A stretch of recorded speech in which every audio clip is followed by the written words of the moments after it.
Welcome, ladies and gentlemen, to a new episode of the X Button, Season 4, Episode 31. I am your host, Alejandro. With me is the walking man. Oh, hey everybody. I am proudly serving the Emperor. Yeah. All right, how's everybody doing out there?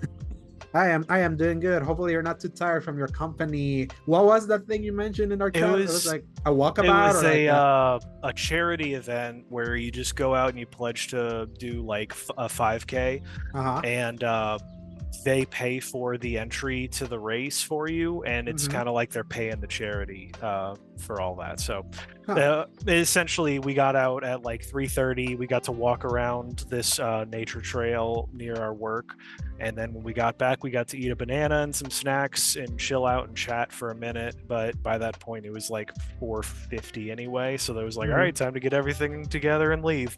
Yeah, because it's almost your 6 o'clock. Because I Yeah. keep forgetting it's like we're like still 2 hours in difference Yeah, compared still to gotta yeah. last until November for at least an hour difference now. Yeah, but that'll be Yeah. even better because it's easier to keep track of that. So Yes, it is a lot easier to keep track of just 1 hour difference instead of two. That's when things get really crazy. yeah, but hey, thankfully that means that with that by that point we'll be deeper into the fall, and we're already in the fall season, and it's already been a pretty jam-packed one this Oh early yeah. into September. But we'll definitely get to talk about that. But this is just a reminder that this is the X Bottom Podcast, our gaming podcast that posts every Fridays from 10 a.m. onwards, God willing, available in the YouTube channel Escape Gaming, as well as most other services around the world, Apple Podcasts, Spotify, and the like. You can find links in the RSS feed at tinyurl.com/escapegaming. If you enjoy our show, give us a like and subscribe. And I need to just update this in our thing because I almost said the previous day here. So Paul, it's like the thing that I love about this season is that there's so much to be playing, and obviously you missed last week because you're still gonna be on and off, on and off, on and off until Yep. Emrys, the baby, is no Gets a longer little a bit baby. older. Yeah, it's a little bit like he can at least like sustain himself, or at least just you leave him Yeah. playing you're leaving playing Astro Bot as you come like record. But, Exactly. Yeah. but until that happens, like you're still on and off. Like last week, Eric from my buddy from Season Gaming and the YouTube channel Game Positive YouTube got to fill in. So when we were able to talk about Conquered Swift Demise and Astrobot's critical acclaim all happening literally next to each other. But so Paul, in that time, what have you been playing?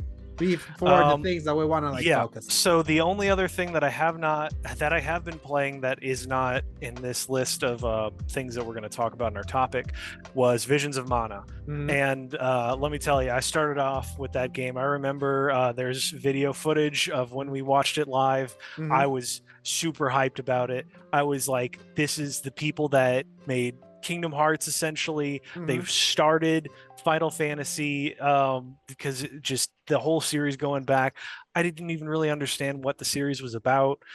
This was a For- Final Fantasy game that eventually was exactly.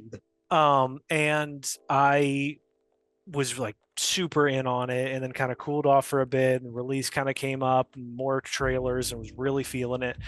And even tried some of the past titles, and that was not a good time, unfortunately. Yeah.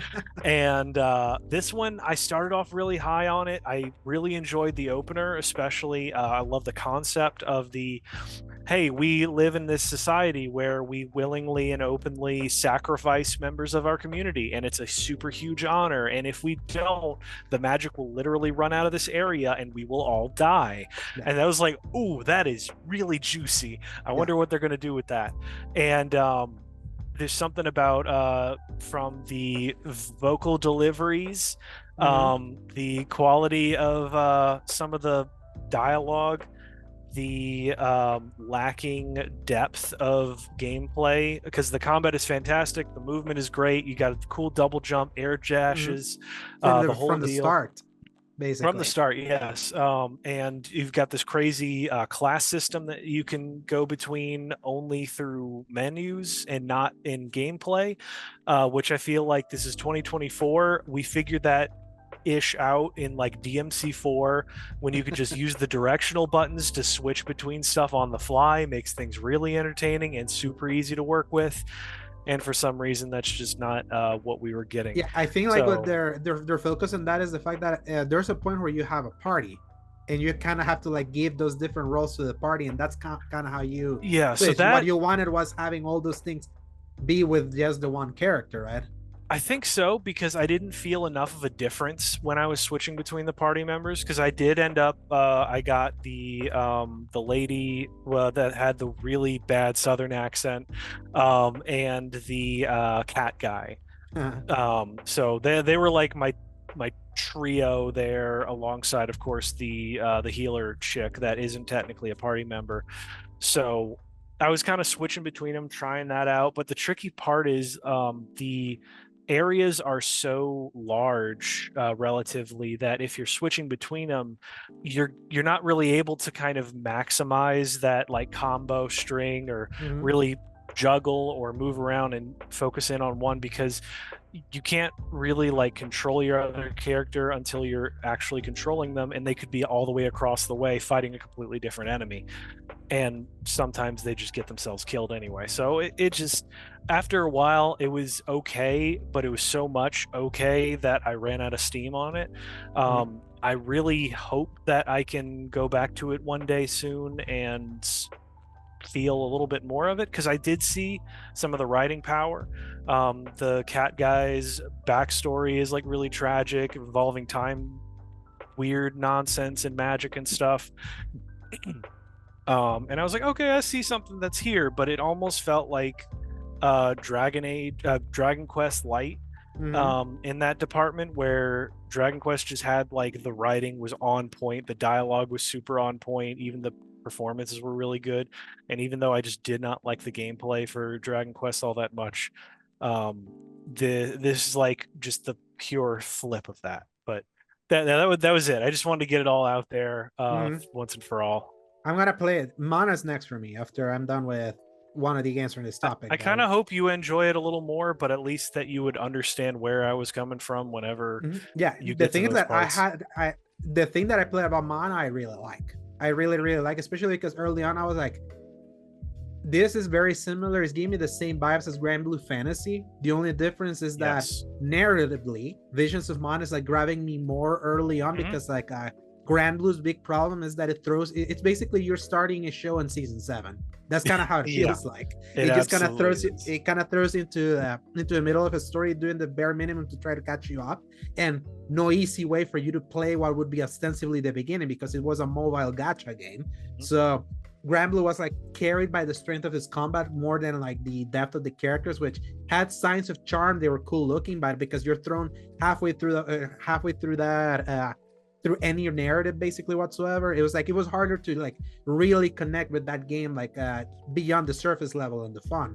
Whereas with Visions of Mana, I'm like, the combat game is similar vibes. Maybe Granblue's is flashier, but there's just something here about kind of like the build up of the combat and the way that it's introducing you to this version of the world, and not feeling like you're being thrown also like in the middle of like something. It feels very like in the Final Fantasy style of storytelling, that almost every entry, from what I understand, is kind of like its own standalone thing with themes carrying from entry to entry. So that was the thing that I really got turned on to.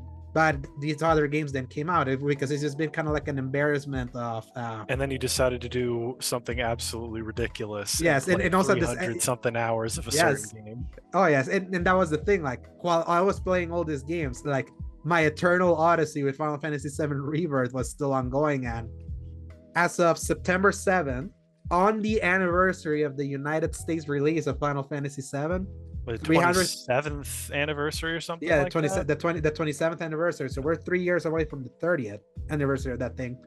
335 hours later, 3 full playthroughs, my review normal playthrough, my secondary dynamic difficulty playthrough, and a hard playthrough, a string of challenges built from the pits of Hades that whoever developed them, uh, it's gonna be on site. I'm gonna insert meme of loading the gun, because whoever like tuned those things is like a real bastard. But I platinum Final Fantasy VII Rebirth.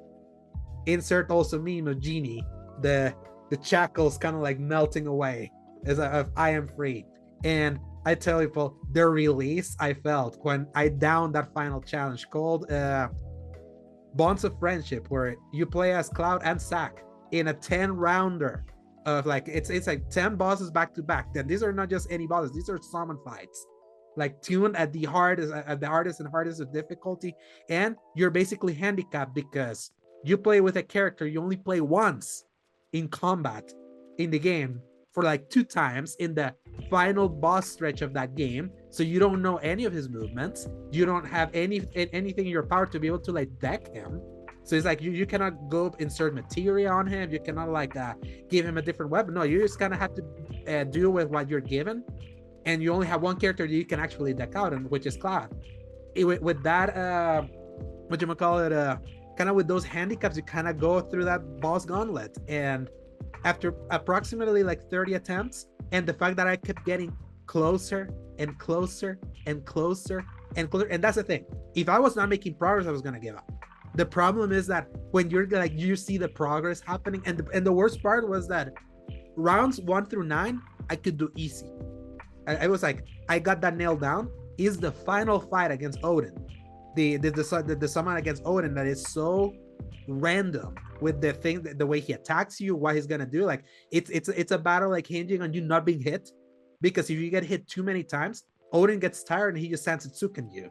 So it's like it completely, like if he hits you not, he's gonna be like, you're unworthy, Sansatsuken, you're dead. So you kind of have to constantly be away. And that was like in my final attempt was when I was playing with Zach, and I was like, I'm gonna be a little bit more aggressive because I cannot just be doing this with Cloud. And I switched to Cloud, and then I was like, I started doing like a move that he does where he can like go to the air, do the air juggle, and hit down to kind of build ATV. And I was like, I'm gonna throw 2 Aerogas, I'm gonna throw an Aerog at you, and then I'm gonna build that ATV with Cloud. And then suddenly Odin does his thing that pressures him. I was like, oh my god, is this about to happen? And then I threw an Aeroga, staggered, hit, build the ATV again, do another Aeroga, and kill him. And I screamed like to the heavens when I beat that. It was like this gave me that release that I got when I played games like Elden Ring, when I beat these incredibly hard fights. And obviously I did this to myself because this was all optional content just for the platinum trophy, because the game is not that hard,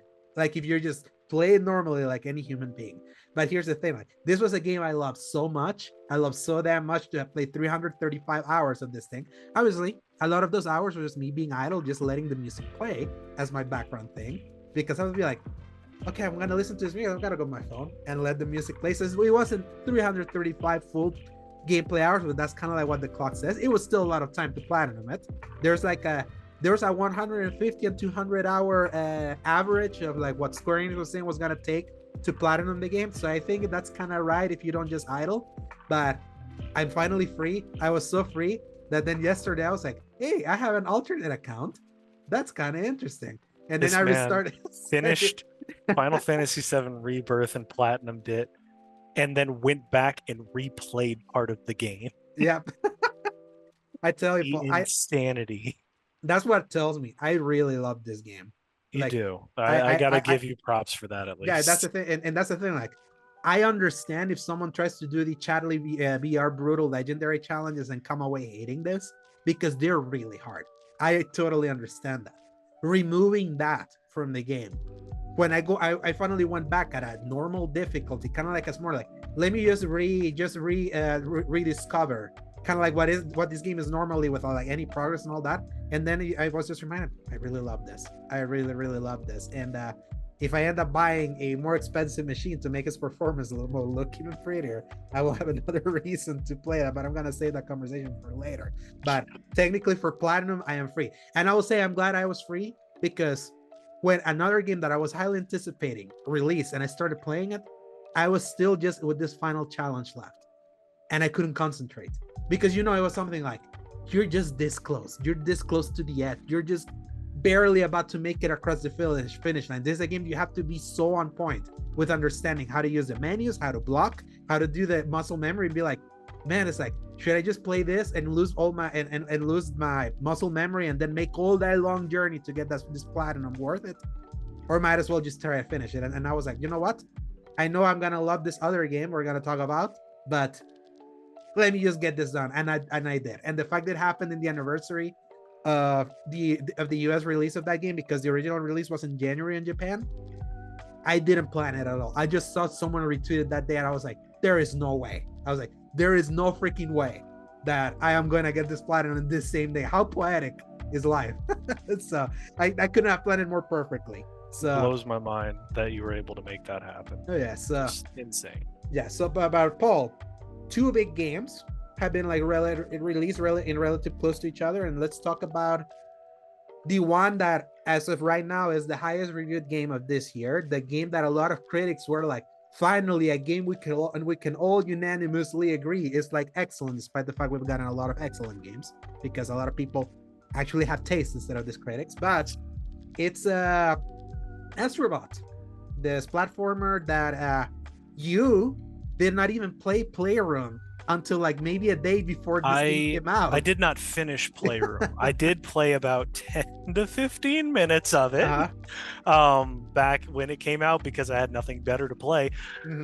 But yeah, it was I was sleeping on it. I will fully admit that. And finally, after you talking about how much you loved it, I was like, all right, fine. Not I just feel me, like I should. Well, yeah, you're right. Zach Both was the of one y'all, that Zach was the one really that hyping it up. And when Zach hypes up a game, then I'm like, I should listen because Zach doesn't hype up many things at all.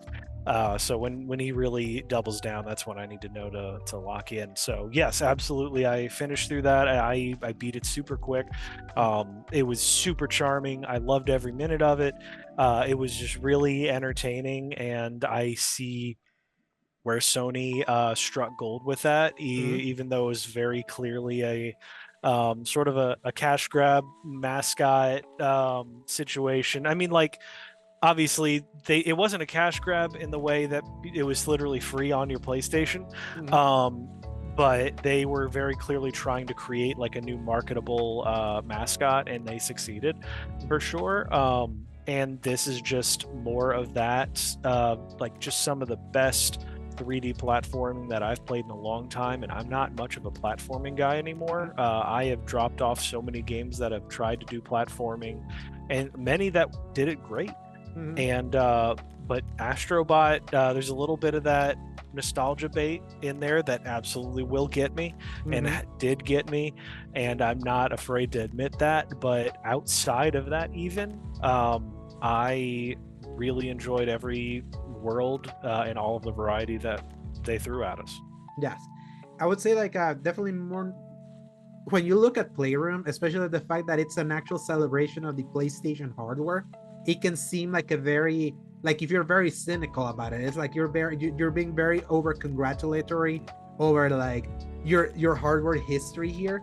But it was done with such reverence and with such work and with such love, that the fact that it was just kind of like some sort of parroting around kind of like the history of hardware for the brand. It was done in a way that at least made you feel like really nostalgic if you ever owned a piece of that hardware, like no matter when you started. Me, that I started all the way back to PS1 and had so many of those kind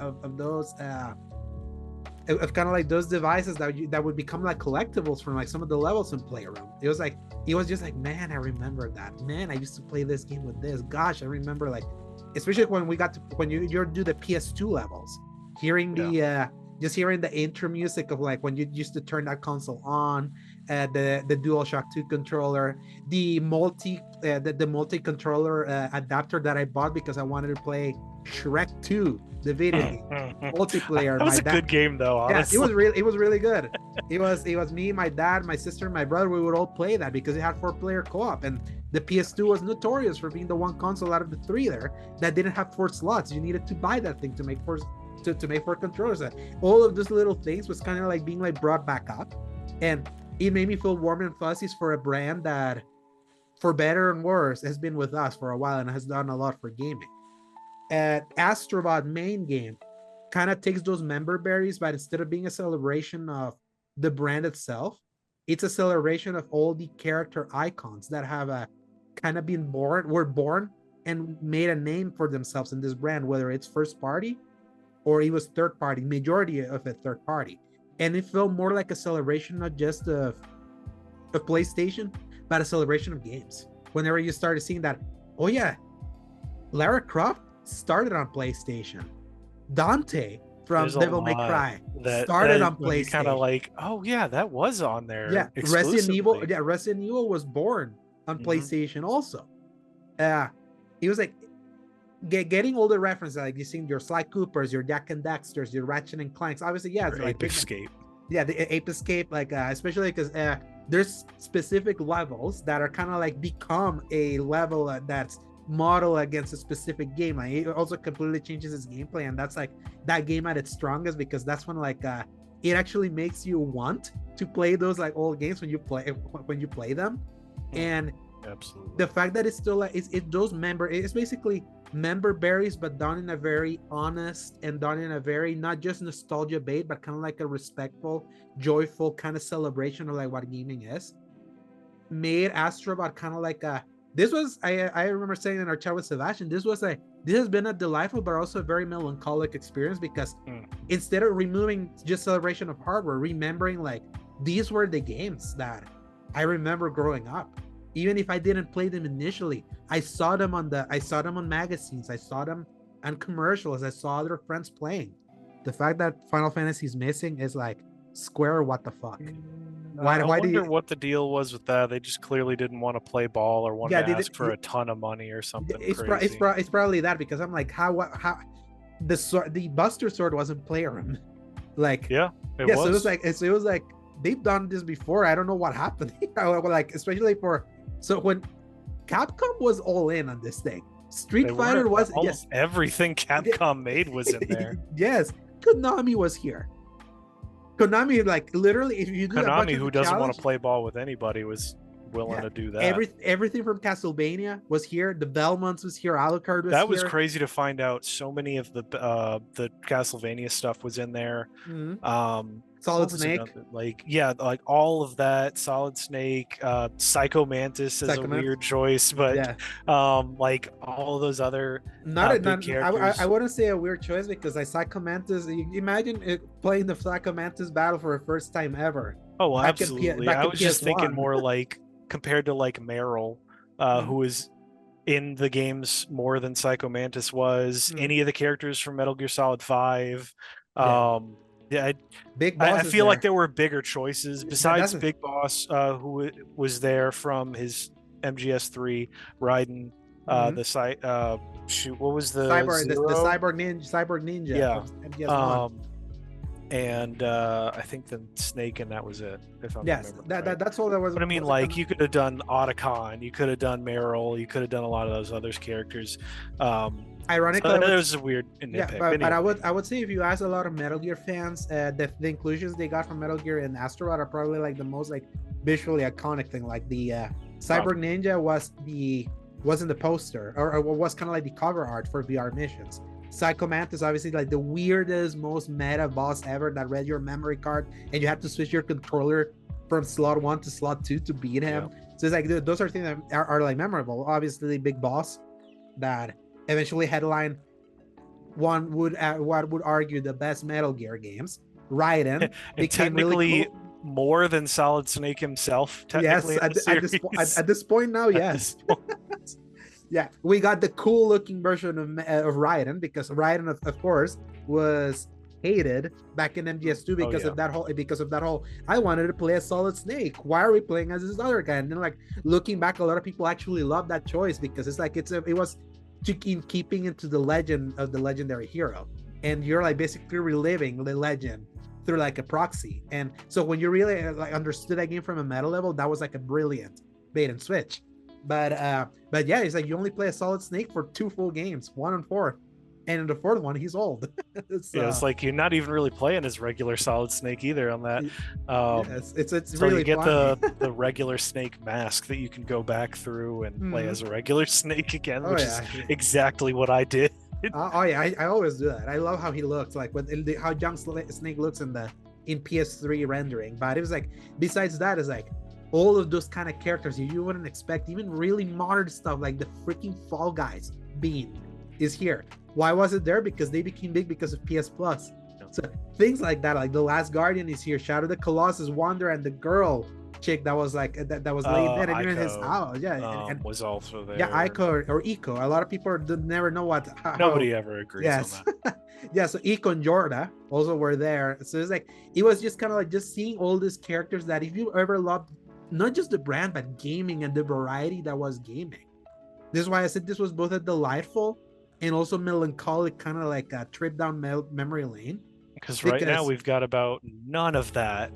in modern, like modernly, yeah, like what modern PlayStation is, it really made me reckon like my current relationship with PlayStation, that at this point in time is not very positive. I'm still playing there because of my previous investments and all the library that is still there, but it's like it made me realize like, man, this is when I really loved this brand, because it was like at that point in time it wasn't about who had the best first party games, who had the best looking games, whose console was better and all that. A lot of these characters came at a point was like, what's an awesome looking game that I kind of want to play? That was PlayStation 1, 2, and 3, or an early 3 era for me. And seeing a lot of these characters, and the things, you still haven't beaten it, right, Paul? No, yeah, I'm not. Wait until you finish what they do with Astro Bot. It's like it really brings it all together in a way that had me grinning, because that's when the celebration of what all of this means, from both the hardware and the characters like coming together, and then all the way up until its credits roll, that it was like just the right perfect nostalgia that made me think, yeah, this was, if I want to be very objective about this game, this is a perfect video game for what it's trying to do. Pitch perfect subjective platforming. Yeah, it's other way around. Yeah, but I can be like, in my subjective opinion, this is like what I would consider a perfect platformer. It's like it's more in what it's attempting, and just how incredibly fun it is to play, how it throws new ideas often over and over and over and over, that even when it repeats certain mechanics, they feel fresh in the different in a different level, because it's usually a completely different environment that you're using it in, which is just very impressive. The level of variety that they created with all of these missions and all of the different galaxies and everything involving that is just blew my mind. Yeah, have you ever played Mario Galaxy, Paul? Oh yeah. Yeah, so this is Mario Galaxy 3 without Mario. It is. That's kind of how it feels like. It's like world design, the kind of collectathon that is like finding your robots, which you can like say it's the start system, which is a little closer more to Odyssey, because in Mario it's like once you got the start, end of level, you got out and you have to go back in and all that. Right. So it's about, you can kind of like see the Galaxy influences of this thing, and that's Mario Galaxy is my favorite 3D Mario of all time, because of it was an endless parade of creativity. We haven't had an endless parade of creativity back to back in a 3D platformer since then. This is the thing that got closest, and it made me so happy seeing that outside Nintendo, there's like a burst of creativity still like bursting within a bunch of designers that are not just Miyamoto and his proteges. Because this is like this is the first time that I played a 3D platform that I'm like, the next 3D Mario game is not gonna just roll in and just kind of like collect the, not gonna steamroll anymore. Yeah, exactly, because it's like Mario Odyssey. Looking back at that, it's not a bad game, but I think we've talked about this in the show, that is like, I've always had a very complicated relationship with Odyssey, where it was like it didn't hit on that dopamine serotonin level that I'm used to from Mario, and it took me playing with my mom, where I saw the charm of that game through her eyes, and she like loving Mariachi Mario, like the way the levels were. That was like, that made me finally reappreciate Mario Odyssey, because I was kind of like looking for that high that I didn't get, and I feel that high. I finally felt it again here in Astro Bot. I almost felt similar highs with Wonder last year, but to me, it's more impactful when it comes from outside Mario, because Mario is like known quantity. Astro Bot is still technically new, even though Astro Bot had its first game back in 2018, VR only. That a lot of people will still tell you that VR version is still the best version of Astro Bot, because it was like seeing someone do a 3D platformer and breaking new ground by using VR with it. And that's something that I regret not playing. Stuff like that. Yeah, and it was like, it's sad because it's like, I understand why they did it, because they needed to sell the VR and do like an experience that justified the VR. But I'm like, man, I wish VR hadn't been so expensive, because I would have loved to have tried that. But at least we got this fantastic platformer that unfortunately in Japan it flatlined. It has not sold well at all. UK numbers were initial soft, and now it's like looking solid. I'm hopeful this thing eventually kind of like really finds an audience. I feel like maybe the United States really takes to this, but I want more of this. It's like, it feels nice from the Sony first party angle, that the only thing we always get from them nowadays is instead of the boundless different genres and different creative ventures they used to dominate the brand, it's all the same open world, cinematic, over the shoulder, pretentious thing that I like, but it's like, Oops, all third-person shooters. Exactly. So it's like this was a reminder that it's like, man, do you remember when it was like this was what defined the brand, like a boutique place for unique ideas to all like burst together. That spirit still kind of carried in the indie scene, but that was like, man, it's like I'm glad that I experienced that. It was like I needed that joy, that burst of joy, that brief burst of joy that Astro Bot gave me, because I also platinumed it in 2 days. I got two. Didn't take long at all for you. Oh yeah, but this was designed to be like a shorter, like a shorter thing. But hey, sometimes like a short but sweet and almost like pitch perfect like run, to me it's that's valuable. Not my favorite game this year, considering I dedicated endless hours to another one. I feel that's gonna be hard to delete from my mind. It's gonna be really hard for you to get that out of your head. It's almost just a foregone conclusion for you. Yes, but then at the same time, it's like, wow, like what a game was Astro Bot, and I can't wait for you to see that ending, because I love when something can leave you with tears of joy, not from sadness, but from like being so happy that you got to experience something so cheerful. Just like a dang, I'm so glad I play video games kind of moment. Exactly. So and you kind of had a little topic in regards to Astro Bot before we got into that. Like, do you have anything else to say about that one? Not really anything besides what I want to talk about in our topic, because it's kind of connected to it. But just that Astro Bot was just a great breath of fresh air. I'm so glad it exists. I pray that it does well enough to not only convince Sony to do things, but to convince other people to go back to that genre. Yeah. We need just the glorious little romp of an adorable character doing fun things in a platforming world, because now that we've done all of the great things, we need to start doing the victory laps of what really brought us to where we are. Yes. The end game of video games in general, with the big TM next to it, cannot just be post-apocalyptic shooters or modern shooters or pores on the face or complaining about anything going on with like the inside of somebody's teeth in the model, or the pores and the peach fuzz in the cheeks. Exactly. Like we are so far past that, guys, and look at what Astro Bot can do with that power when you use some creativity there and you don't worry about just fidelity. Gene Park said it best, like Sony got so focused on trying to grow up with its audience that it left new audiences and potential new audiences behind for going so far up the post-apocalyptic route. And Astro Bot feels like, and especially they've been like Herman Holst this week, he said that family games are important to us. It's a market we have left underserved and we want to tap again. He said that.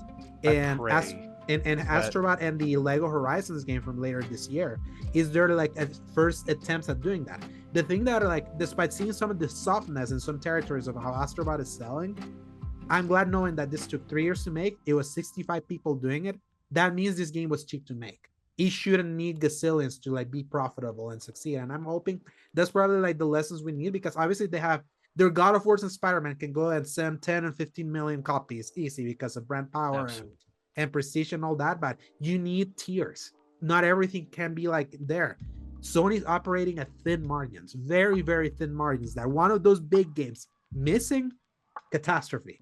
I'm expecting really grim things when they have to deal with Concord's death, because they spent a lot of money on that one. The fallout of that is going to be far-reaching. I can't wait for the whenever they do the Before I move into our topic question, Zach requested that we talk about when are we getting them Sony amiibos they made for Astro. Oh man. Here's the thing. If I find them here, I'm getting them. Will they send them here? Hard to say. Since it's sold so poorly in Japan, they might have to send it elsewhere. That'd be funny, but man, I would love, like, I tell you, if they would start doing those like chibi, it's not chibi. Yeah, the Funko. That's a chibi style. Yeah, the chibi Funko man, style. If they did that for Astro, I mean, it would be competition with Funko at this point, but doing all Sony stuff, like I'd probably throw up a couple of those on there and just get some classics. But yeah, so speaking of classics, I'm going to go ahead into our first topic question there. On the back end of Astro Bot and its release and possible success, what one series would you bring Sony, what do you use to bring Sony back to its golden age and why? And essentially this is like, of course, going through the member berry process of seeing everything that Sony was showcasing with Astro Bot, all of the little characters, all of the series, all of their classics. If you were the executive, we've seen how they've tried certain other series. So we've seen the Crash Bandicoot, we've seen the Spyro, we've seen what was the other one they did recently? Anyway, well, there's others. But when they Ratchet and Clank is what I was thinking of. But yeah, what do you think would hit the world if they really tried either a reboot or a new sequel? Take it away. Based on the reaction of a lot of people from like what I saw, even when I saw it happen from the start, the first world, like the final level of the first galaxy, Ape Escape. I feel like people forget that Ape Escape it was one of the first things that it was one of the kings. It was one of the kings back in PS1, and it was the game that launched with the DualShock. Because remember, the PS1 was a D-pad only. It was D-pad only. Yeah, and then like whenever they were like, no, we need sticks, because they saw what the N64 did with like one stick, and they were like, what if we did 2 sticks? And then like halfway through that generation, they launched the DualShock with Ape Escape as kind of like, let's see what we can do with this game with like 2 sticks. And I feel like what the team at Sobi did with Astro was kind of show that there's just something so quirky about kind of like this monkey catching thing that mixes platforming and ingenuity together. And it was like, man, the fact that a lot of people went back to the PS Premium Ape Escape PS1 game that they put out after playing that in Astro really tells me, it's like this would be like a want to, let's all go back, because if it's all about honoring like the history of where we came from, it's like Ape Escape was the reason we got the DualShock. Like it proved that why the DualShock worked. And I would love to see kind of like a modern recreation of that still kind of keeps the spirit of something quirky. That is a good answer. Yeah. So I would say like Ape Escape would be the one, because obviously Ratchet and Clank we got. Jak and Daxter's weird because that's still a Naughty Dog thing, and they've long moved past that. And the current and under Neil Druckmann, here's the thing.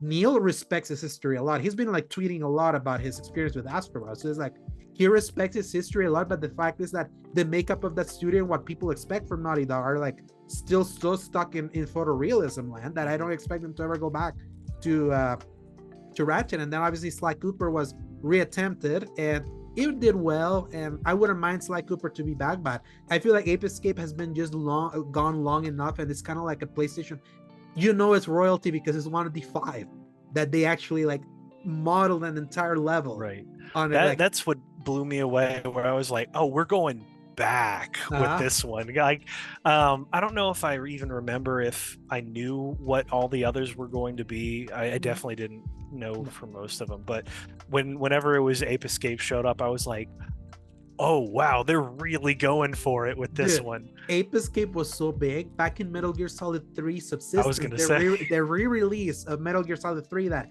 gave you, ironically, double camera, because remember MGS used to be like a fixed camera thing. I forgot that MGS3 shipped with that originally, and it was Substance that actually changed it to the free camera. The free camera. When they added the free camera is when they added an Ape Escape mode into Subsistence.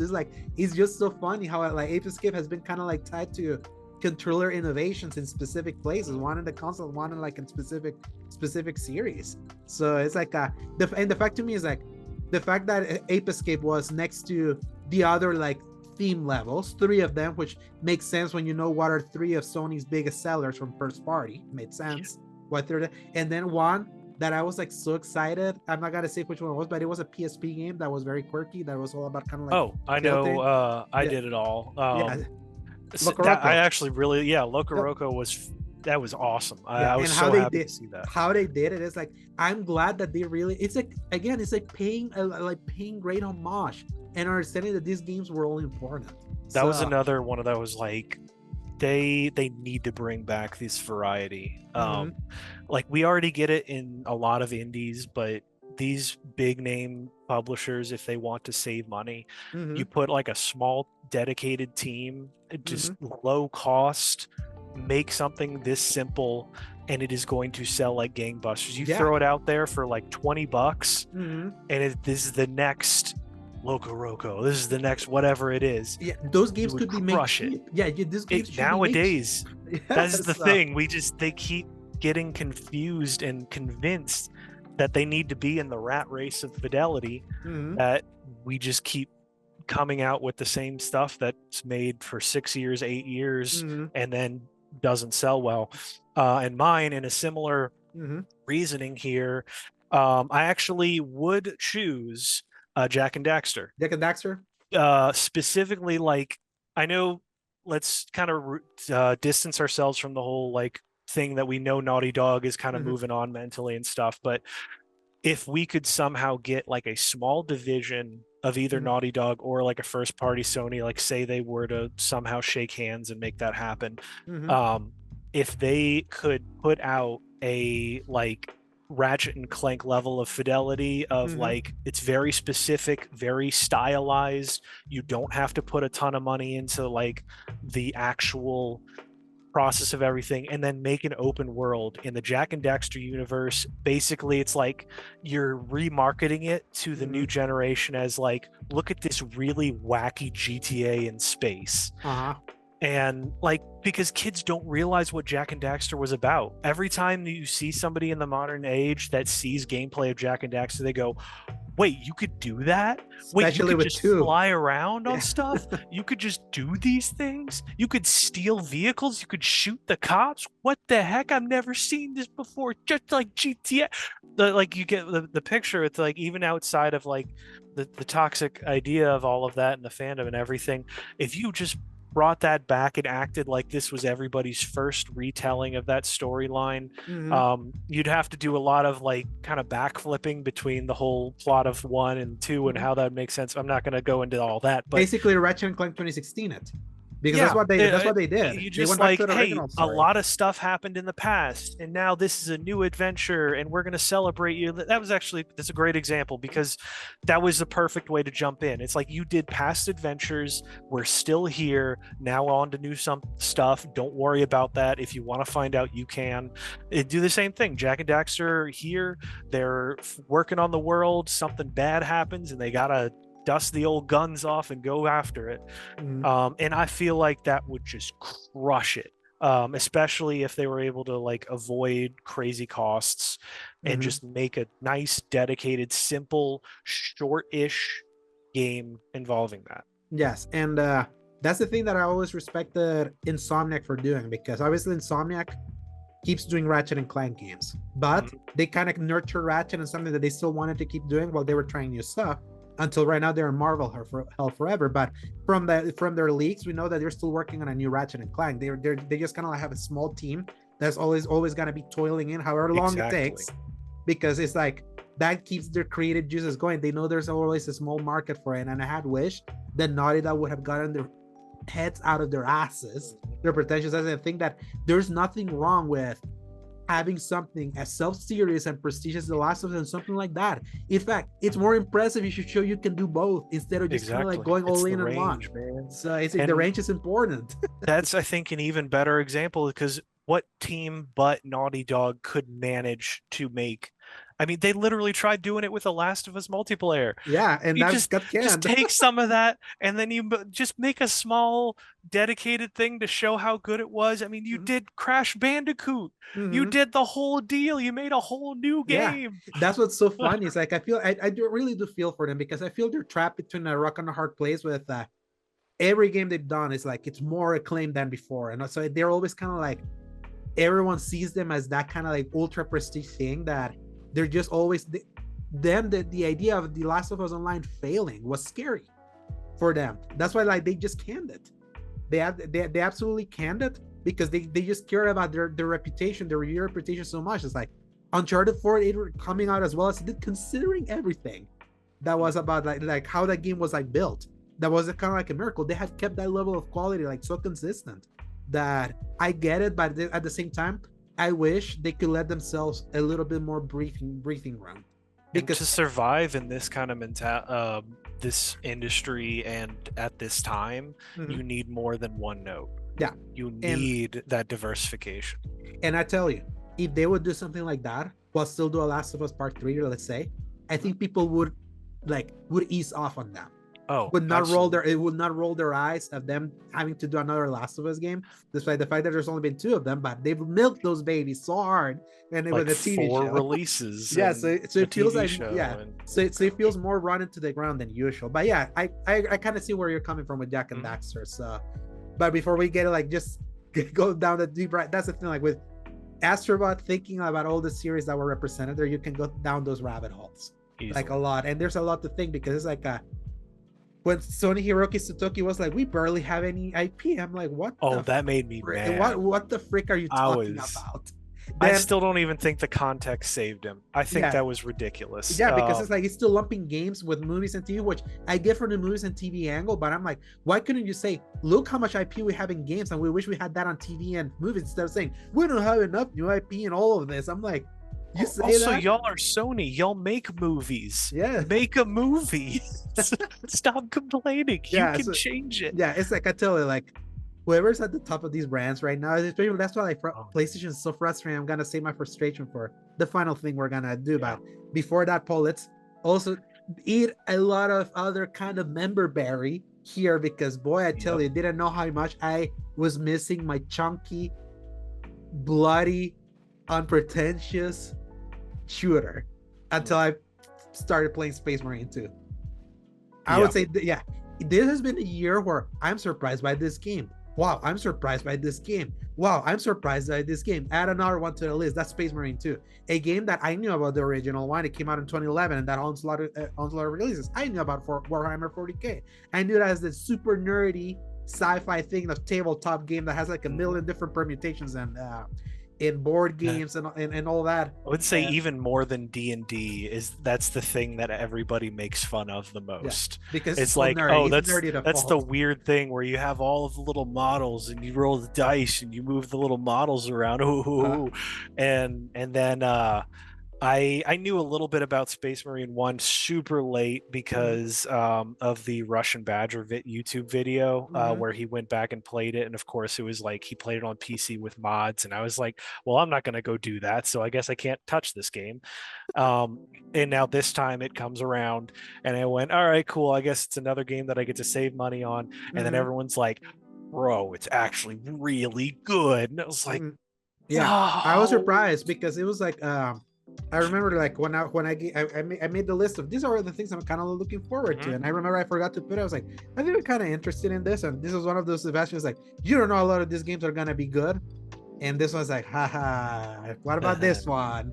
And here's what's funny is like this is reviewed just as well as Gears 5, just to give an idea, ignoring all that context of kind of what this kind of game was like critically doing. It's like, Paul, I need more of this kind of game that it's not about sad dad realizes the error of their ways and trying to manage the existential crisis of this whole thing and trying to raise a son in the middle of that battle. I just need things that's like, no, this is war. This is humanity against like all these aliens and demons or whatever the freak Warhammer 40k is. Here's chunky dude with the big armor with this massive sword where you're just like slashing and chaining and completely extricating all these enemies in like such like wanton violence that just feels so satisfying. Put in a backdrop where you see like an artistry team take the Unreal Engine 5 and kind of give you kind of like that, like grander than life space warfare, like all over you. It's like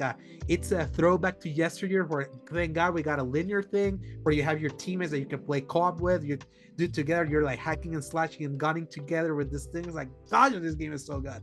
Like, gosh, I talk about a game that is the pure opposite of Astro Bot in the way of like, what if we maximized everything and just slapped it up on the skybox where you just feel like this insignificant little guy despite you being 8 feet tall, and just the like I don't even know if we can show any of this stuff on here if you want to go through the process of even putting that up. But Yeah, I'll put now them. I'll put we'll them in put the up a edit. few of the screenshots Yes, of that the ones we specifically the shared. ones the Oh ones you yeah, shared with me because like, I got them good with that, and now this is a game that I am playing on the quality mode, which is same. rare for me. It's rare for me too, but I it works normally so play it well. on performance, but that game lends itself so well to 30 FPS and just gorgeous vistas.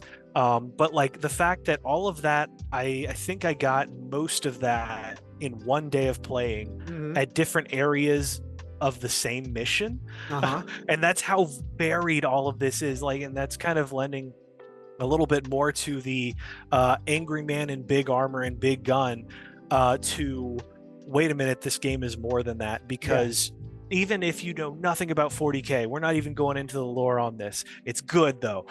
But it's the insane, fact that, by the way, it's insane how deep that lore that all goes. I can't believe the fact that there's 20 different kinds of the Space Marine in various colors, and they're all completely different. That just anyway.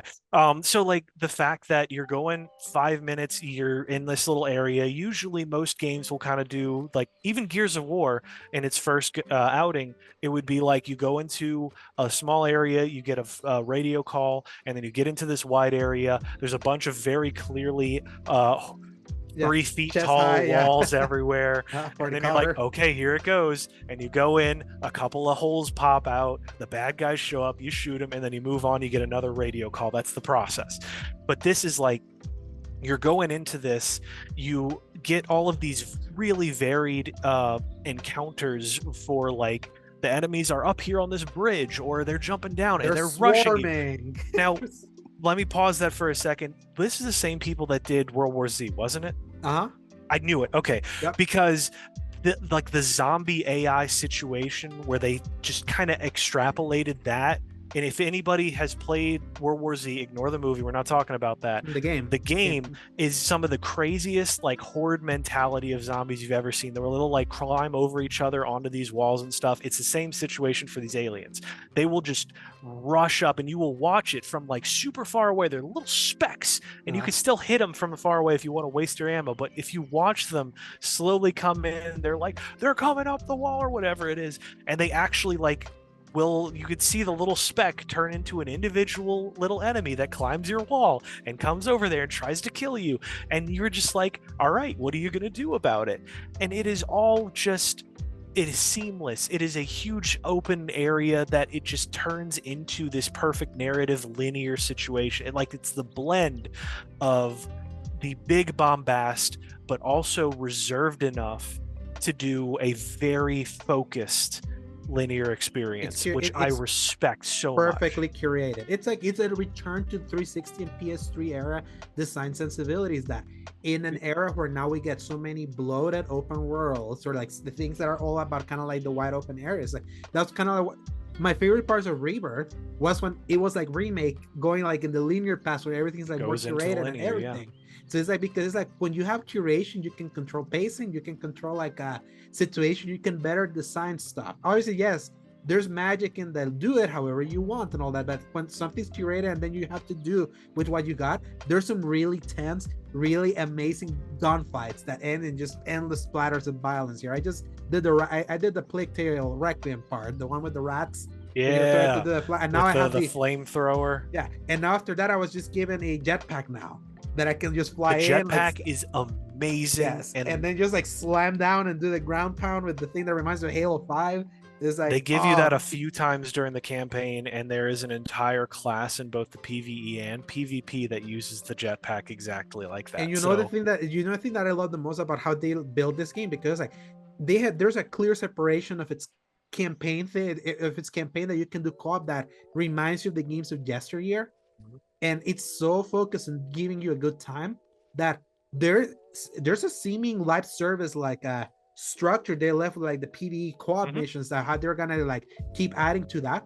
But this doesn't feel like a cashy live service thing like as you're knowing it. It feels kind of like a good old-fashioned complete game with its PvP component, its main campaign that feels like robust enough. It has this co-op thing that will be added over time. They're adding a horde mode pretty soon also, they said, which this is perfect for that kind of for horde mode. I can't think of a more perfect. I heard it's not unfortunately going to take a while for the horde mode, but it's coming. It is coming. It is coming. It's just it's like season 4 for them, which is in 2025. Yeah. But it's like the latter half of 2025, I'm told. So I hope that's not true, and that it's going to be faster than that, because a horde mode for this game would be fantastic.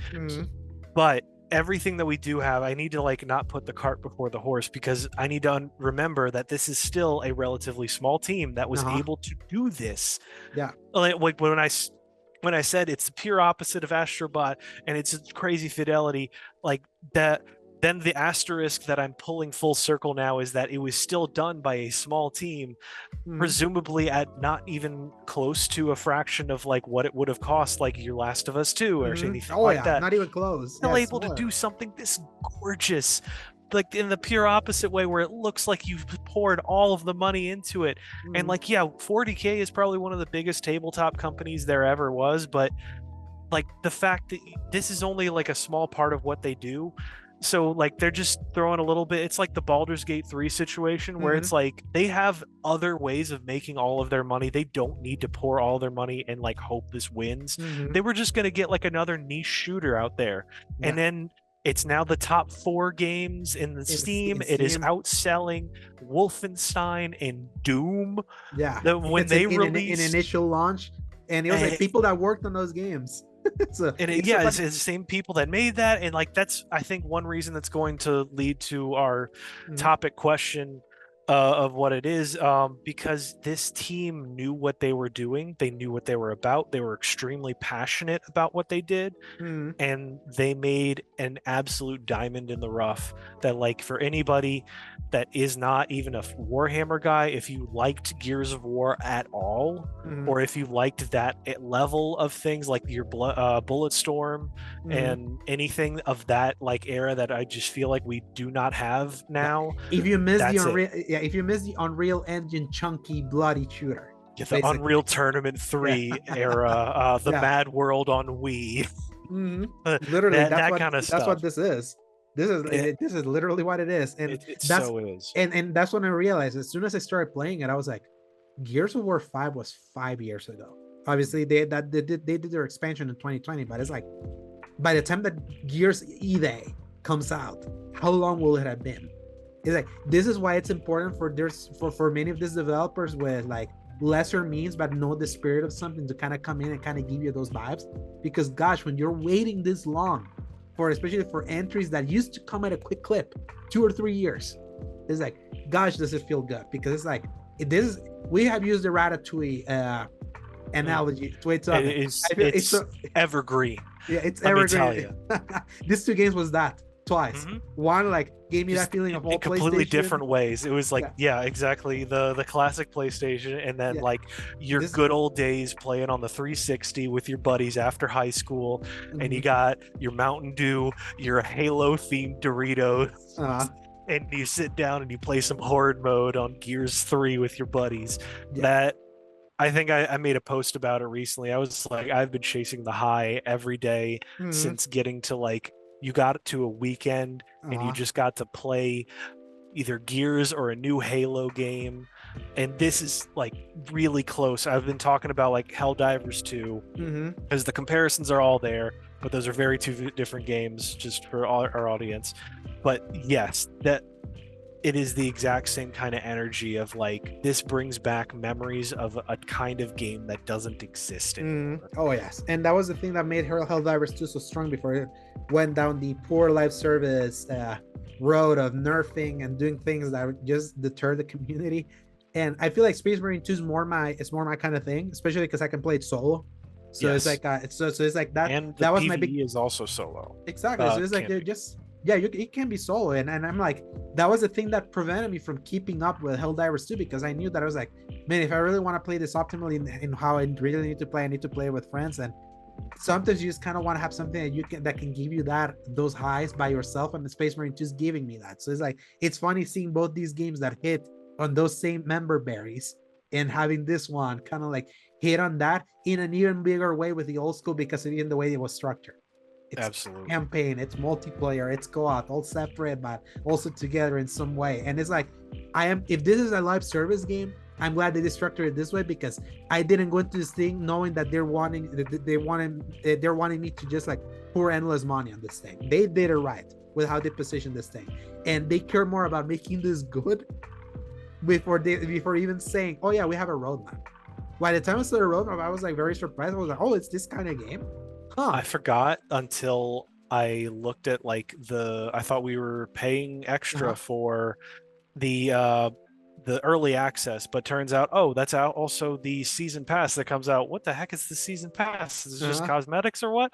And then it turns out, oh no, they have a lot of stuff coming out for the rest of this year and all of next year, and that'll absolutely queue them up for probably a Space Marine 3, because I hear the campaign ends with another like, all right, we're gonna off into a new adventure of some kind. So which is perfect for Warhammer 40k, because I've heard that's kind of like the motif is like it's endless war. It is exactly the case. It is the 41st millennia, and like all that there is war. Like it's a little paragraph they play at the start of every piece of media that they ever put out, and it always slaps every time. So just good for them. I don't want to spend too much time on our topic because I don't feel like there's too much that we need to get into on it. Yeah, so because something just specific, like you can ask a question. I already have like, well, what why so the why for this. The question is, what makes a good hack and slash game, and why is Space Marine 2 so good at it? Because I do want to add one little clarifying thing, because it was like a Fallout Plays video kind of talked about it briefly, because you look at it and you think it's a shooter. It has a lot of shooting in it. Very Evil West. For anybody that loves this kind of vibe, wants something else, go look at that game. Anyway, but it really is deep down, it's a hack and slash game. So go ahead and take it away. In fact, it's like it's such a hack and slash game that during your tutorial, the first like 20 minutes, you're just hacking and slashing. It feels like God of War-ish, even all the way down to like how you parry, why you press for the executions and all that. And I feel like what makes a good hack and slash is feedback. The feedback of how the slash feels as it hits the enemy, how that feels in the controller. Crunch. That crunchy nature of hack and slash is the key for a satisfying hack and slash, because you can do like so many games that swing around and there's no and you know, like compare the crunchiness of Space Marine 2 to like both Final Fantasy 7 Rebirth and Final Fantasy 16 when you're like hitting enemies. That is, there's no crunchiness there. It's just kind of like a bunch of like light feed, like visual feedback, like a blip feedback. So obviously crunch also comes with a game that wants to be bloody, and the bloodier your game, like the more a sword slash can kind of like become more satisfying. So I feel like a combination of feedback, violence, and how it feels when it connects, like whenever you press, how pitch perfect the way that you swing something feels whenever you're executing it on a controller, is what makes good hack and slash. Because any hack and slash that there's slight delay or doesn't like convey the feedback of hitting an enemy like correct, is why it doesn't feel sad. Even look at the Souls games. It's like they have a specific sound every time something dies or something is hit. That adds to that level. It's a dopamine level you get every time when you get that. Yeah, exactly. Yeah. Okay. Is that kind of the that's my answer. Okay. Yeah, that's my answer. I even had to I didn't have a full answer to this when I came up with the question, but I knew it was a good enough question to ask, because I am a guy that loves my hack and slash, and I feel like it's so rare to find a good hack and slash game, because you have a lot of games where you can just mash a button and numbers happen and little X whatever and crazy UI, and it just doesn't hit the right way. And I think I'm just realizing I can tie this into Hi-Fi Rush, and that is timing. Specifically as we know with the Hi-Fi Rush example, you're literally everything is on a rhythm, and you hit the rhythm, and it obviously does more for the gameplay, but it feels better to hit on a rhythm as opposed to just mashing it. You're timing it up, you're you're just specifically focusing in on hitting things at the right time, because when you hit things on a right time, very specific, even God of War does it really well. When you hit things, when you charge it up and you get the flash, that's when you let it go. You don't just throw everything out. You gotta use what you have in a rhythm. That's why Devil May Cry, even if you take away the combo system, what is good is about, like, you don't want to just hit everything because you just knock away the enemy. You just don't want a bottom smash. You just you like don't. anything that's just bottom mashy is like loses its luster, because it's like it just becomes mindless. Yes, it's good when you can like bottom mash your way if you're not feeling like all tactical, but a good hack and slash knows how to add extra depth through timing, through feedback, and everything. So. Absolutely. A good example, actually, in some ways, of the button mashing still working would be Kingdom Hearts. Because if you do enough around that, then you're good. Because the whole thing with Kingdom Hearts is, yeah, you're mashing it, but you're also carefully crafting your combo in a menu first, so that when you do the mashing, it does something specific. But anyway, and it's not just about mashing the X. Sometimes you have to press triangle at specific moments to like get to the next level, or mixing it with square and all that. And also how I'm thinking of like the Sora versus 1000 Heartless situation, where you might be mashing, but you're having the most fun of your life in that moment. And you know what they do so well is that because Sora is so dynamic of what's happening in like the world itself, and how that combat is like so visually changes based on its context. The context adds depth that it's not really there if you really think about what you're actually mashing in the controller, right? It's like, it's just about that feedback loop. What it does that makes it feel even deeper, and that's why that's one of the best combat systems that exists. So absolutely. Before we wrap up, Paul, we have to like talk about the big elephant in the room of this week, which was, unfortunately, we have to do a little bit of housekeeping. Yes. Paul, do you watch the 9-minute presentation by any chance? I actually didn't. I never actually saw the presentation itself. Yeah, I got to watch it because I needed to write the news, kind of like the news write-up for Season Gaming. They asked me to do it because they kind of wanted to put it as SEO. So basically, in short, just like last generation, PlayStation 5 is doing a mid-generation refresh with the PS5 Pro. It's similar to the PS4 Pro. It's meant to kind of give like a half-step improvement over what you have. And kind of like back in the day with PS4 Pro, why they were doing it was because the PS4, like their justification was the PS4 and the Xbox One launched way too late in the 1080p cycle, and now there's 4K TVs. They don't take advantage of 4K TVs. We think there's a market for 4K TVs, so we want to give a mid-generation refresh that takes advantage of the TVs that people are buying. That was kind of like the pitch. It wasn't too effective if you didn't have that TV, and the presentation they did for the PS4 Pro back then was pretty boring. It was an hour of a bunch of technicality, and was the beginning of us having to watch things through monitors and phones that don't properly convey the differences. So you're like, why the heck?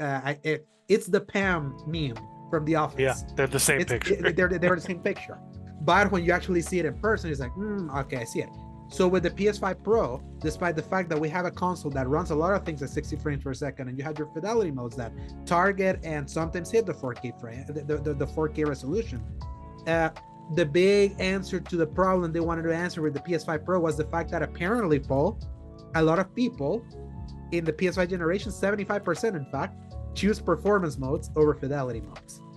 And apparently it was like a lot of people were doing that, and they wanted to give those people, those 75%, the chance for not having to have the option of sacrificing visuals for like a faster frame rate. Unfortunately, that also means that with the technology that they put in, which is kind of like three things that they added extra GPU, which is the thing that takes care of graphics. They added improved ray tracing, because ray tracing is like a lot of the things that you see in fidelity modes. You see a lot in Space Marine 2, in fact, pretty severely in that game. When you switch away, like the ray tracing. That was one of the first kind of opportunities where I was like, oh, okay, I see that there is a good difference, even on my monitor, between quality and what you saw there, kind of like between those two, the thing that I told you about Jedi Survivor, that was the first time when I got to see it, that in screenshot you see it as it's just brightness, but no, when you actually see it like in front of you, you see the differences. Like there's subtle differences that are actually there when you see it in front. So they did that, and they're doing an AI upscaler called PSSR, which is like there's new technology that you don't see the actual resolution because you have things that are tricking the mind into thinking something is sharper than it is. It's called DLSS. They're doing PSSR here. So it's like it's their own custom solution of like taking a low resolution image and having AI make it look like 4K, to the point that sometimes the AI makes it look better than the native. There's been many people that has happened a lot with DLSS. But all of this is gonna come at a cheap price of $700 in the United States. Yeah. I tell you, it's like I was debating about getting. I was like, okay, I like my PS5. The PS5 works really great. It's like already I'm starting to see, especially me that I played Rebirth for so long. The Rebirth is one of the most extreme cases this generation where the 4K mode, the fidelity mode versus the visual sacrifices to get that game to run perfectly at 60 frames is actually pretty severe. Yeah. Slowly we're starting to see that discrepancy. So I was like, okay, it's like if the console can improve the visual quality that we're starting to see now halfway through the gen, it's like they're struggling more. Maybe yes. It's like I wouldn't mind an upgrade, granted if it's around like how it was with PS4 Pro. PS4 Pro launched at the price of the PS4 at launch. So it was like it's been time. Like, yes. You gotta account for that, even if it's more expensive, even if it's fancier stuff, even if it's basically a high-end PC. When you're looking at the console market, it's a different mentality. You have to, like, it's nobody wants to spend more than they already spent because they're already having to turn in a depreciated base console to get a mostly same thing. You're just not going to be able to convince most people that that's worth it. And I feel like the thing is that a lot of one of the things that they tried to and failed to position the PS4 Pro thing was as a luxury item that could exist next to like a cheaper version, which was in the end was the majority's version. Like the base PS4 was the PS4 that carried a lot of people all the way to 2020. You ended up getting a Pro because your original brick, right? Yeah, so it was like that's the only reason, and it just so happened to be the same price as before. So it was like at that point, because the new one, I was like, yeah, sure. And I think I still got it on like a deep sale because it was must have been special because like that thing never got a price cut. It was $399 forever. Oh, you know what? I think I got it on like a refurbished, like pre-owned or something. Makes sense. So. Yeah, refurbished, that would make sense. Now it's like Sony. Now that because that's the thing. Like PS4 Pro competed against the Xbox One X. That was $100 more expensive, but also the One X was more powerful than the PS4 Pro. This time they had no premium competition. And now now Sony is like greedy. Sony's trying to see how far they can push their luck into.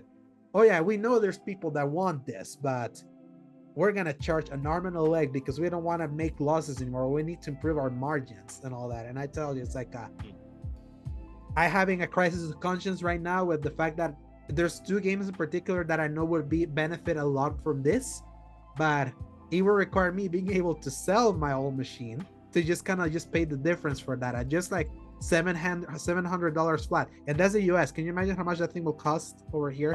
Outside already, that's bad. Like in the conversion rates, it's like I think the real clincher for me was the question that I had for it up until just today when I shared the that link for it, and it was how is it going to run GTA 6, which is like the big benchmark.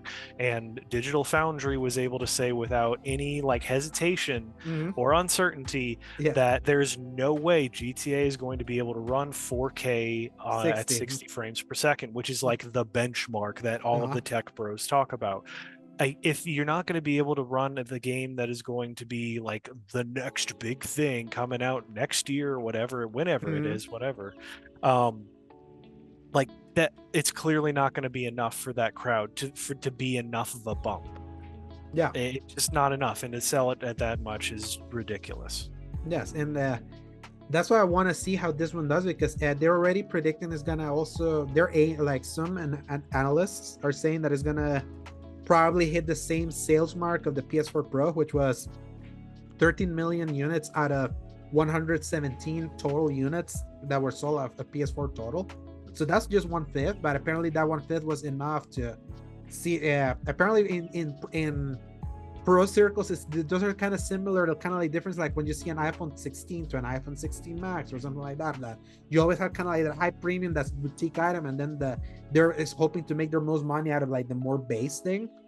The good thing about this is that the PS5 as a system is still good enough that I don't feel there's like you're in no need if like in your experience, Paul, with how you play it with your monitor. Sometimes you play on your TV and all that. The way your games look for you, you're perfectly fine with that. So it's like you don't need to upgrade. This is for the crazy people. This is for the crazy people that spent 335 hours playing Final Fantasy VII Rebirth at its blurry performance mode, where everything's kind of like a smush, and then seeing the promise that, hey, that fidelity mode that actually looks really good, there might be a chance here. Is it still enough to flush $700 just for like one game? For one game, no. So it's like, this is gonna require a lot of like Digital Foundry is gonna get a lot of use from me this time around. I need to see, like, I need to see the proof in the pudding, because that's the worst part about the PS5 Pro announcement to me, was the fact that what did they use to demo this thing? Old stuff. And the way they did it, where despite the fact that the point was, this performance mode is running this thing at the fidelity graphics, so it's like it's running the fast, but it's like the look and all that, but it's still kind of like that's not a good way to really show that in the video, because it's still like you fall into that whole, is it really, am I paying this for like for the grass all the way at the like in the background to look sharper? Like that only people care when you're in graphics comparisons where you're saying that's not how you play games. So it's like we definitely reached the diminishing returns when it comes to this thing. And to me, it's like I already have two games that I'm already kind of like, okay, I'm thinking about, depending on if I sell another system, because when it's just buy market's easier, cheaper. But this makes me also very scared, Paul. What will PS6 cost? What will the next Xbox cost? I don't even want to think about that. Yeah, so it's like people are hoping right now that the only reason this has been priced like this is because this is greedy Sony seeing if they can like get away with it. Hopefully it's not just a sign to like confirmation that no, by the time the next generation launches, it'll be a this is what people are willing to spend. Here's what's funny. I wonder if they realize they could spend this, because a lot of people bought a bunch of PS5 scalped by extreme prices, because that's how much they wanted. That's Apple energy. PlayStation reached Apple energy, that a lot of people are willing to spend whatever on. I pray that's not what we get, but yeah, this is where we're at now. Yes. What the frick with this thing? To me, it's like, it's just so funny. It's so funny. Do you see the meme of like, this have been the last 3 weeks of Sony? There's like Conquer Death, like it's Jover, then like Astro is like, we're back. We're so back. We're so over. And a lot of it's especially if Astro Bot's sales end up not being all that great, it might go to it's so over across the board. And now people are like praying for like a showcase or a state of play just to kind of get the vibes up again, because Astro Bot's kind of like blip of positivity and reviews and all that kind of like lasted a little bit until that $699 price point, which is higher than the legendary meme of the PS3. So it's like oh man, Sony, why is it like, it tells you, it's like, it's very hard to love modern Sony. That's what is so funny about Astro Bot. It's like Astro Bot reminded me of old Sony that was worth loving, and then there it sits next to PS5 Pro that represents current Sony that is so hard to love, and we only do because our investments are there. You're really there. It just continues the cycle. So Paul, yeah, before we conclude and move away from this like weird thing, read us what are their game releases for the week of September 15th to 21. Yeah, you're right. That is going to be Final Fantasy 16 on PC, if I can get this freaking thing out of my way. On September 17th, The Plucky Squire on PC, PS5, Switch, Xbox Series X and S on September 17th. Also coming to PlayStation Plus Day 1. Enotria, The Last Song on PC and PS5 September 19th. Dead Rising Deluxe Remaster on PC, PS5, Xbox Series X and S on September 19th. God of War Ragnarok for PC September 19th. And Frostpunk 2 on PC September 20th. This is one of those weeks where I'm glad the Plucky Squire is coming to PSX, because I definitely wanted more. Astro has definitely put me on more of the mood for I need more of this quirky stuff right now while the mood is in. I need to kind of like ride this baby into the ground before I kind of like move on. And I am really looking forward for the reanalysis of Final Fantasy 16 and Ragnarok, as it now enters this new and enters the PC space. Mods are going to be crazy. Oh yeah, I can't wait. I'm the God of War 2018 mods were amazing. Oh, that was beautiful. When they did the Homer Simpson one against Homer Simpson, the Goku versus Frieza, just all of it is fantastic. Yes. I can't wait for that. Here. And maybe because now we're just waiting for newer stuff to come. Maybe the Zelda game that comes out in 2 weeks, or metaphor, the beginning of October. Maybe Yeah. this could be like one of my times to revisit Ragnarok finally, as like everyone's gonna be revisiting on PC and kind of get that long-awaited replay that I put off for so long. I've only beaten that game once, so, and I don't know how it would feel afterwards with I don't know either, honestly. my complicated I've still got feelings. so much to keep up with. Yeah. So Yeah, still I need don't to think beat a I'm gonna bunch of have stuff. any issues keeping up with any of that. So Yeah, and I or- wish, like, I'm glad that 16 is coming out on PC right now, because it's like with all the discourse that game received last year about is it Final Fantasy or not, I really want to see how it feels with all the people that played Rebirth this year and everyone revisiting it. it's gonna be great when you hear all the people mod in like even more DMC stuff into it and just looking forward to that. Yeah, make Clive Dante and make Ultima Virgil and have the and that's have gonna Dante be so good, especially if you get like Clive in his final thing with like a Dante outfit. Oh yeah. Oh gosh, I Oh. can't wait to see a lot of things resurface from 16, because I still love that game. I still love the highs of that game so much. I understand people not liking it, the lows in between, but it's still the highs of that game are still some of my favorite things with any game ever. So can't wait to see that. So Paul, that brings us to the end of this week's slightly meter show for you, and I would want to thank everyone for tuning into this week's episode of the X-Pod. And where can people find you, Paul? You can find me at Dork of Art on Twitter. That is just about it. Where can they find you? And Angel Sword 21 on Oh Discord. yeah, on Discord you can, but you will not find me there unless you're in a place where I've already found you. Exactly. And then you can find me at _Dursegobi on Twitter, Alejandro93 on Instagram /threads, and then my written content, all one at thecriticalcorner.com, and then my newer content at seasongaming.com, where you can read my reviews for The Last of Us Part 2 Remastered, Granblue Fantasy Relink, Skull and Bones, Final Fantasy 7 Rebirth, Final Fantasy 16 The Rise and Tide, the garbage TMNT game that I'll never say its full name because it doesn't deserve it, Stellar Blade, and Star Wars Outlaws, which feels like an eternity now when we got to play it. It actually was because we got it early. So, and we'll see what will be my next review. But until then, we'll see you next week, same time, same place in the X-Pod. Go play some games, enjoy the fall, and Press X to play. Good night, everybody. Hasta la vista, baby.